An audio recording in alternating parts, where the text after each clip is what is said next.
Yo, what's up? Welcome to Liberty Lockdown. This is Clint. I know. Fucking, man. Clinton it up. Well, that's all right. Clint's left us all to join Vivek Ramaswamy's campaign. I was laughing because Clint spent all this time embedded. He was tweeting about it. He's like, I'm going through blizzards.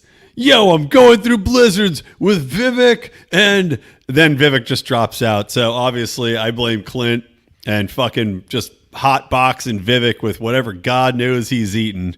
That Florida swamp food he fills his guts with. That's why Vivek dropped out. You blame Clint for that from Liberty Lockdown. You heard it here first. Yeah, probably had something to do with it. It seemed like Vivek had like every libertarian influencer from Twitter on his campaign the last week. I guess what happened? It didn't work. It didn't work so well. Kiss of death, man. Well, I mean, I'm curious to see. And by the way, sorry if you're watching about my lighting. I'm in my new house, which is great. I'm also dying of some sort of tuberculosis for 10 days plus now.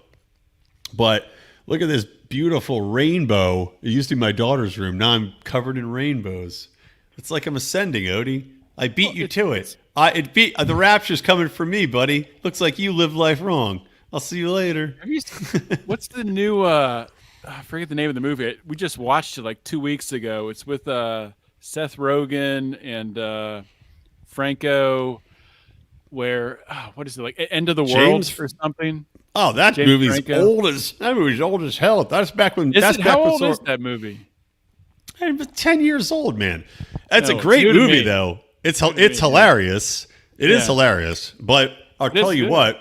You're funny. That you know how old it was because Seth Rogan was still friends with James Franco and didn't throw one of his best friends in the world under a bus because of some allegations that he used his power to fuck women.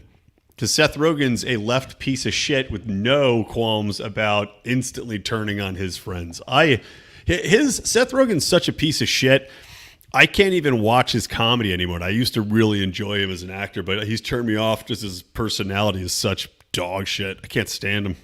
I don't enjoy him, like his stand-up, which I've seen very little of, but like his appearances on, which I really don't watch anymore, but like late night TV or whatever, he's just intolerable to watch. But in movies, I can take him in small doses. I try to separate church and state. I can watch his older stuff, but I can't. Anything he does now, knowing who he is, I can't do it. Can't do it. Look at me. I look like a man of mystery right now. But the thing is, I have no shades, by the way, guys. My house, I was telling Odie, we moved in. We had all the shades had to get taken down because they redid the walls and everything. And we're getting these nice shades put in. But the shades shipped and arrive on Friday today, which means I can't get them installed till Wednesday. So now me and my whole family are just walking around like we're on Big Brother. Everybody can see everything going inside the house. I got to keep usually. It doesn't make any sense because it looks like you're sitting in a dark room, but yet apparently there's no shade. You can see the light coming in. You can see the rainbow coming in from what used to be my daughter's room is my office now. It's going to be beautiful. Next time you guys see it, I'm going to have my signed poster by Chevy Chase up here. My signed poster of what's her face from Blade Runner, the hot chick who went crazy, the replicant. Hot stuff. Yeah. As opposed to now, where you just look like a libertarian who's running for president with your current setup, lighting and wearing that hat. Yeah. I do. It's a cool hat, man. Look, it's a great hat. Yeah, it is a cool hat. Surprisingly cool for the Libertarian Party. Hey, man, we got the people running the party now know how to make this thing cool. That's what we're working on. Making it actually appealable, making it likable again. Like these other people who want to whine about crap nonstop. Let's be a bunch of fucking pussies. Yeah, that stuff is just stupid. I think I told you I got that postcard in the mail of. Oh God, these losers, these fakertarian losers. It's like the third or fourth thing I've gotten. It is not cheap to send out mass mailings, and I mean, how much money can they be making on these for whatever they're using it for? I don't know. It's embarrassing. I mean, it would be like what they're trying to do. It's like they got dumped, right? They got dumped for a way hotter chick or a way hotter dude, and now they're sending out little whining emails to people about how that person doesn't like, they never clean the countertops. You know what? They never washed out their coffee cups, guys. Can you believe that? And it's like, yeah, you know what? You whining about this is why they dumped your fat shit ass in the first place, you fucking losers. Keep it up. Keep it up. Keep sending these stupid mailers out. It just makes them look so pathetic, whining, sad, desperate. I love it. Keep it up, you fakertarian dicks. Keep it going. It makes me happy. Yeah, this is like the dark side of Brian McWilliams with like, you can't see his face. It's like one of those videos. You should be speaking into a microphone where it alters your voice. It would be. My voice is altered because I've been coughing for 10 days in a row straight. Like I've got, the black lung pop. Yeah. Hey, before we get into the memes, you were talking about Vivek like cake. That's how I remember it because that's what he says. But I think it is really interesting what did happen. Because, Trump obviously attacked him right before Iowa, a day or two before. Vivek came back and wouldn't attack Trump back, was very polite and even complimentary of Trump. I think Vivek thought he was going to do a little better in Iowa, so he probably thought he'd have more to, I guess, negotiate with the Trump campaign, maybe. Or maybe Vivek, I think Vivek is Vivek Hindu? Buddha. No, he's Hindu. Yeah. Hindu. Well, for Vivek, it's like with Jesus, right? It's like somebody slaps you, turn the other cheek. For Vivek, Hindu religion, you got Vishnu's got eight hands for slapping, man. So he can take a lot of slaps. It's a lot of cheeks to turn. So, he can take it. You get a couple more cheeks to turn. You like 4 or 5. You got 7 more cheeks to turn if you're Hindu, if you're opted in that thought. But yeah, I mean, I think ultimately Trump, what's happening is it's going to come down to Trump and Haley, which is kind of scary because if Trump were to die, Haley's the candidate.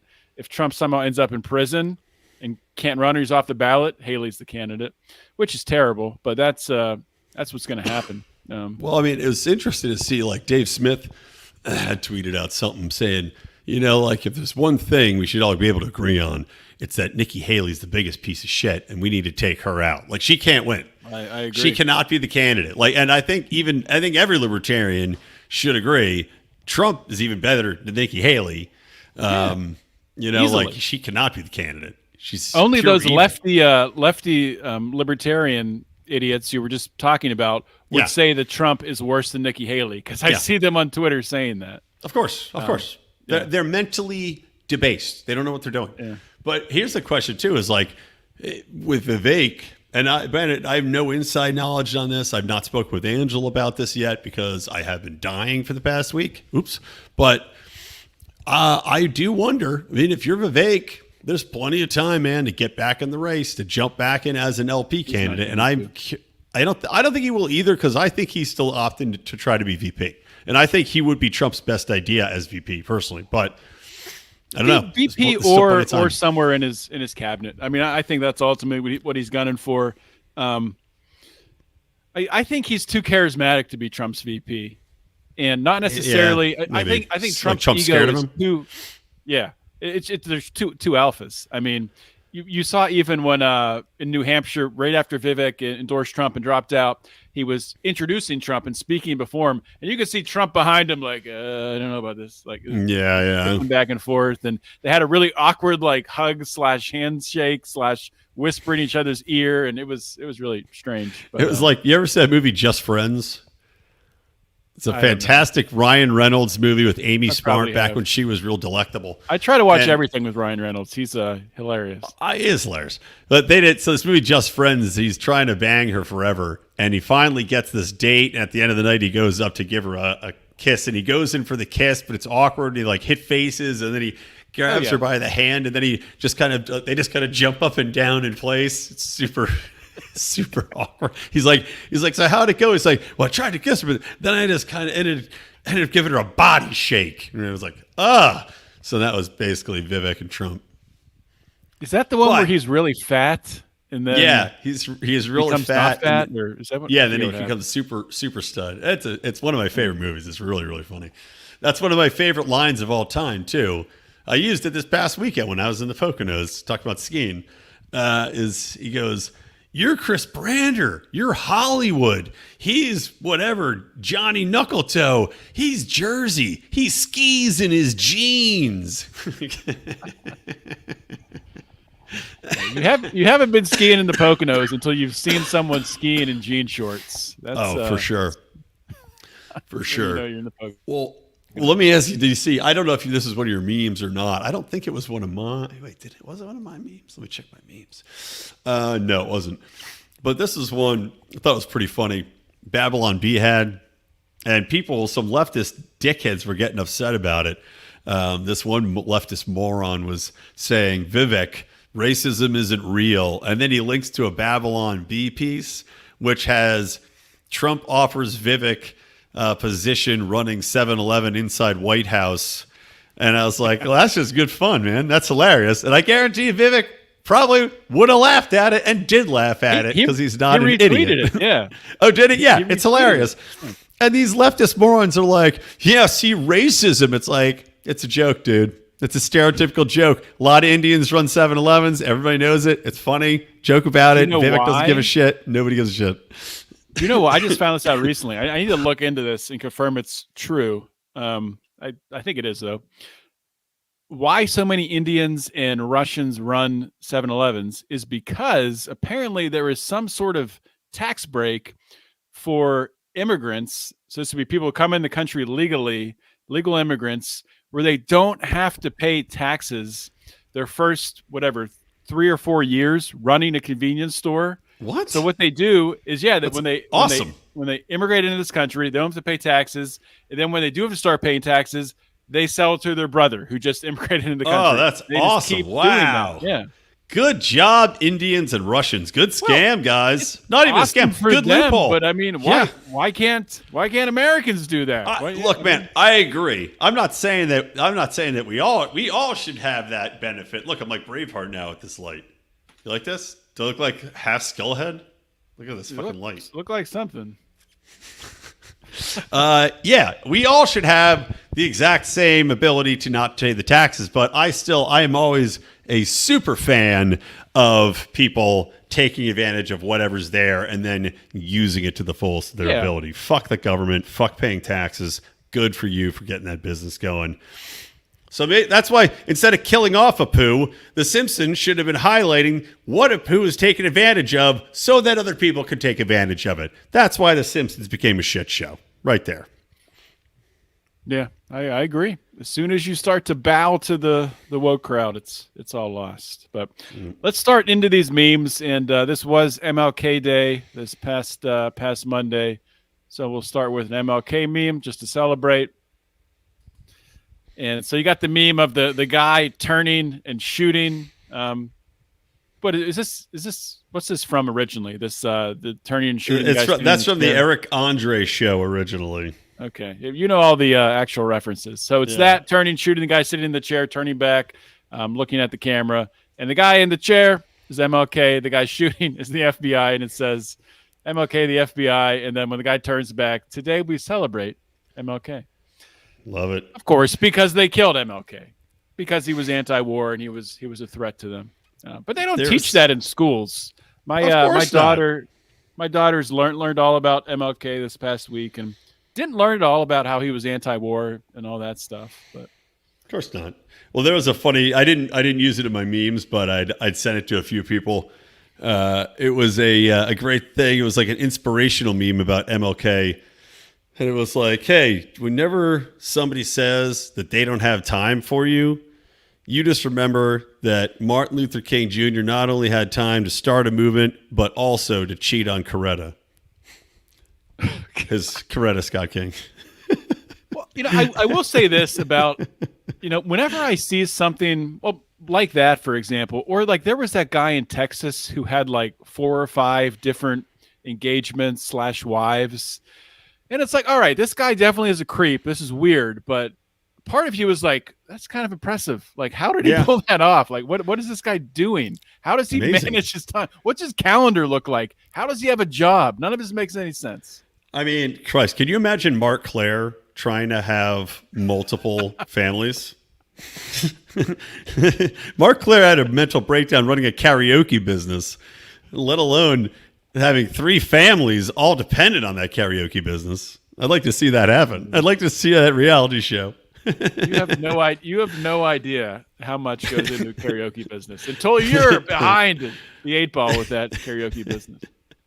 You know, they're raising the licensing fees on Stairway to Heaven. I can't afford that. My children can't eat. Okay. Here's my first one. This is a general gun control one. Pretty funny. Shared from Liberty Cappy over here. There's a guy, leftist, goes, I wish we had more gun control. And the genie says, done, poof. And then it shows the guy, the liberal, and he goes, what? He's got a bullet hole in his chest. He goes, how did I get shot? And the genie says, because criminals don't care about gun control, and neither should you. Stay strapped or get clapped. I love it. That's the truth, man.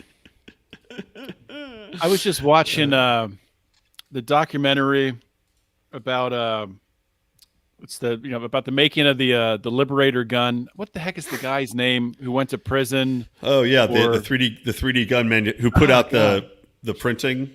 Yeah, I'm drawing a blank on his name now. Oh, it's annoying. Anyway, I thought gun the Supreme activists. Court. I thought the Supreme Court stayed that. Or no? Did he get let out? I think they did. I'm not sure exactly where it stands now, and I'm probably going to be interviewing the director of that documentary coming up in a couple weeks here, sweet. and it's bothering the crap out of me that I cannot remember his name. But he was the one that got essentially set up. He was I remember he that. hooked up with a girl through like Sugar Daddy Meetup or whatever, and Right, and she turned out to be underage, 16. Yeah. Which, frankly, that's a Sugar Daddy Meetup problem. It's not my job to if I'm on Sugar Daddy Meetup, it's not my job to verify that these girls are of age. Damn it. I agree with you there, and that was essentially what he said. But it happened in Texas, and in the state of Texas, that legal defense is not allowed. Like, even if it's a fact, even if you have evidence for it, doesn't matter. You can't use that defense. That's bullshit. Most other states, like half of the states in the country, you could use that defense. Yeah. But, well, it's like if I went, Texas, I think I told you, like I went to a bar one time, met girls. Fortunately, did not have sex with them, but they had fake IDs. And you're like, okay, I'm in a bar where you're supposed to be 21. They have fake IDs. What do you want me to do here, buddy? I'm sorry. What do you want me to do? What can you do? Cody Wilson. There it is. That was going to drive me insane. I had to look it up and find it. Cody Wilson. One of the original Beach Boys.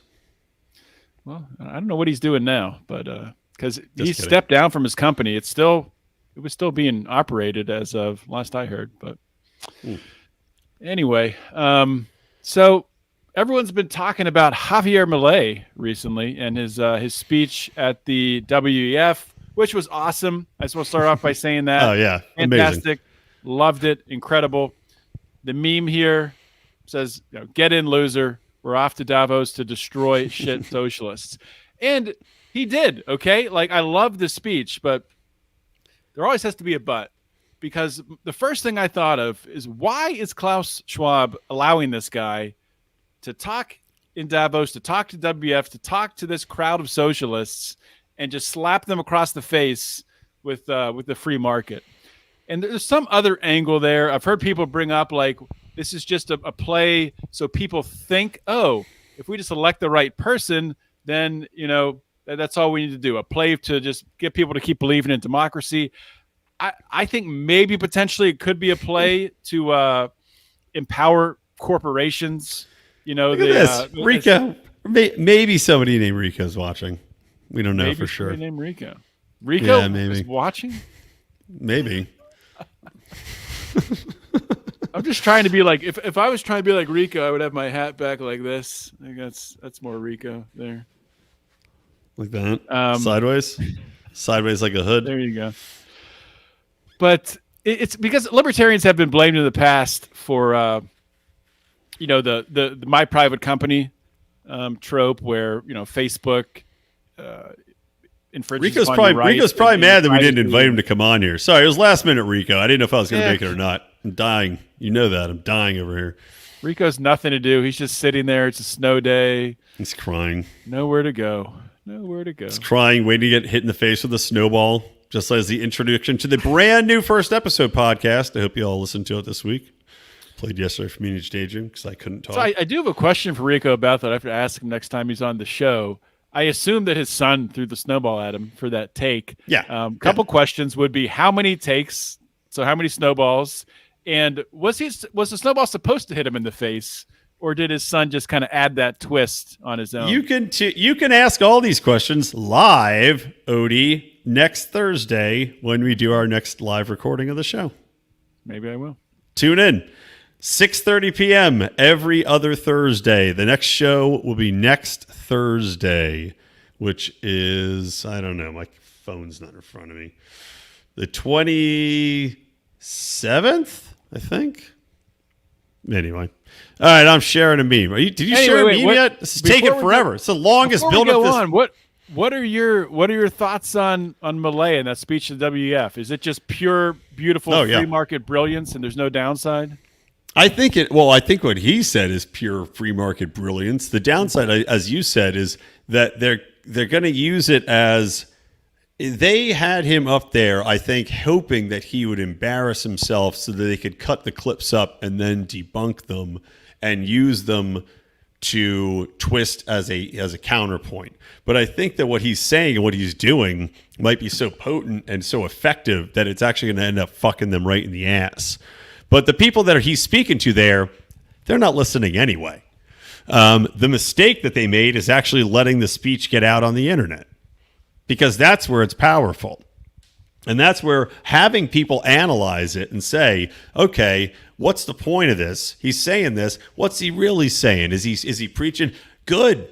All that's doing is putting more eyeballs on it. The more people that want to dissect it, that want to debunk it, are more people that are just going to listen to it. And like, if you're Robbie the Fire Bernstein, who, by the way, guys, I'm doing a comedy show this Sunday night, me and Robbie, comedy show and a live podcast in California. Either of our socials, hit that up. It's a Sanctuary by Adam Choate. Make sure to come out. But Robbie got into libertarianism trying to debunk Dave Smith's what he thought was bullshit. And then he went, fuck, I'm wrong about all of this. You know what? All of this adds up. So good. Let them try to debunk it. Let them conspiracy theory it. I think the WF made a massive fuck up by letting him even talk. And it's going to come back and bite them in the ass. It's going to create a new wave. We'll see. I like waves. All right. Meme away. Okay. Here's my other meme. I'll share this little bad boy. Love this. Seinfeld, another show that we will definitely get into on the first episode podcast at some point.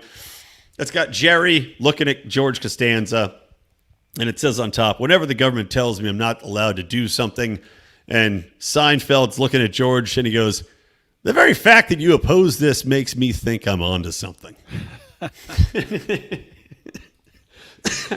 think that sums up literally every action the government has taken over the past 30 years.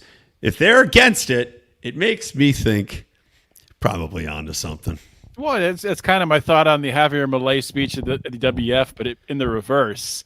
They allowed this. What's happening here? Why would they allow that? Yeah. Anyway, that's just how I'm programmed. All right, so little feminism meme here for you, or I guess it'd be considered anti-feminism. Nowadays you can't even like open a door for a stranger who is of the opposite sex walking through. That could be insulting if you open the door for them. So you have in the top left corner, you got a lady saying to a man here, "Hey man, you look cute. You should smile more." And then you got a lady walking into a corporate environment with a table full of men sitting around, and she says, "Hello, lovely gentlemen."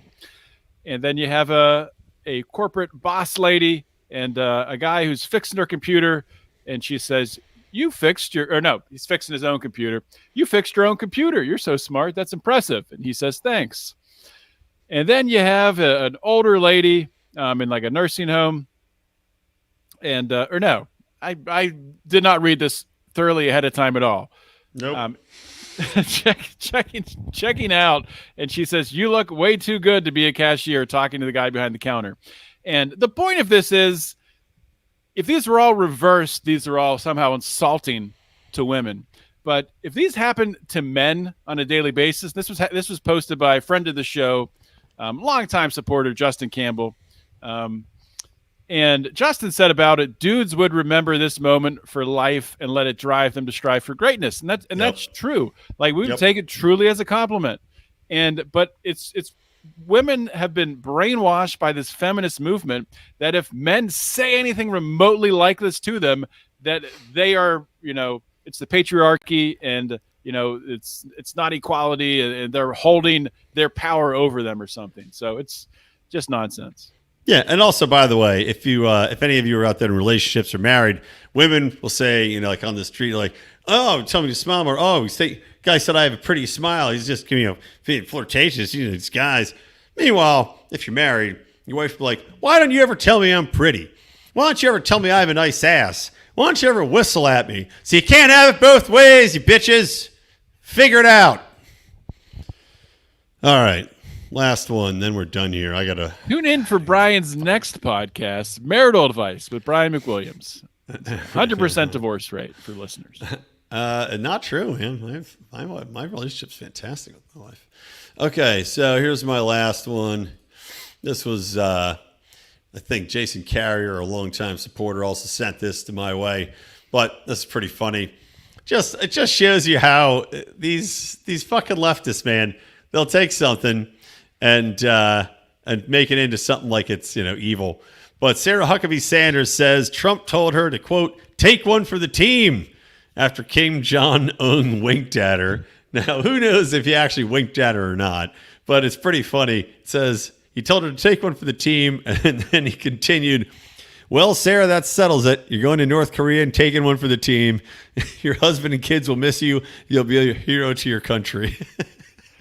Is this true? I see it's old. It's from September 2020. I think it is true. I think it is true. And I think it's hilarious because it's just Trump making a joke, and it's fucking funny, man. It's funny. Yeah, he's not going to actually send her to North Korea to have sex with Kim Jong-un. No. Unless nuclear war was at stake, then, I don't know. Maybe he would. And all right. I mean, if she's going to prevent a nuclear war, what's the problem with that? Right. There you go. Yeah, you can't hug your children with nuclear arms. You can't fuck your husband with nuclear legs or a vagina. No nuke vaginas. That's my hashtag. Hashtag no nuke vaginas. Do not start that hashtag trending, please. No promises. All right. I have to go die for half an hour before I have to do my last work call for the day. Anything else? That's all I got. All right. Meme it up, guys. Remember, hit that subscribe button. Hit that notification button. I will be back with a new Mean Age Daydream next week. I am a shit ton of steroids in my body. I will be over the cough. And don't forget, guys, first episode podcast. You heard a preview episode of that on Mean Age Daydream. Please go subscribe, rank that, give it 5-star reviews. We're trying to get this new podcast off the ground. It would really help me. Love to see every single one of you hit that subscribe button and get those numbers pumped up there. It really helped me out. If you're a fan of this show, please go support the other stuff we're doing. And if you don't, well, fuck yourself right in the ass. That's from me to you. Yeah, have a great weekend, and I don't care what you do with your ass. Just have a good weekend. See you next week. Just don't point it at us. Bye.